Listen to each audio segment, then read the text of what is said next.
Hey friends, welcome back to Fridays with Faye. If I'm being honest, I don't think control always looks like control. Sometimes it looks like planning, and sometimes it looks like worrying. Sometimes it looks like replaying conversations in our heads, trying to figure out what we should have said differently. Sometimes it looks like staying awake at 2 a.m., convinced that if we think about the problem long enough, we'll somehow find the answer. We call it being responsible. We even call it preparing. We call it caring. But if we're being honest, sometimes it's our way of trying to hold on to something that belongs in God's hands. The truth is, we like control because it makes us feel safe. If I can control my health, if I can control my children, if I can control my finances, my future, then maybe nothing will hurt me. The problem is we were never meant to carry that kind of weight. I've learned this lesson over and over and still learning. There are days I wish I could control what ATTR does to my body. I wish I could stop the progression. I wish I could wake up one morning and hear that this disease was gone. There are days I wish I could control the outcome of every situation with my family.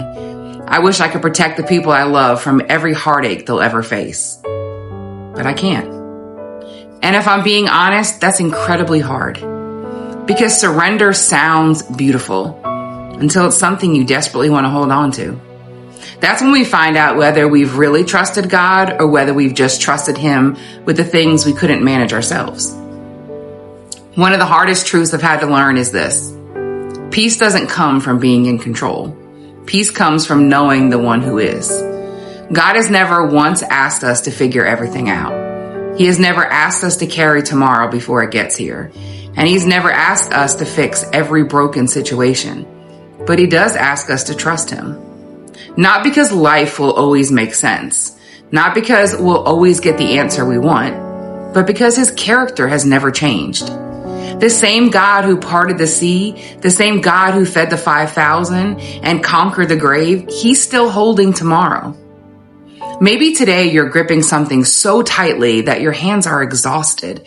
Whether it's a diagnosis, a child, a marriage, a job, a dream that hasn't turned out the way you hoped.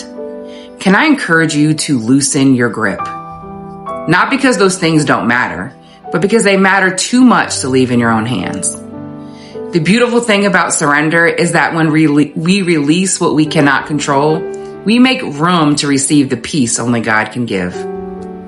Maybe today, instead of asking, how can I fix this?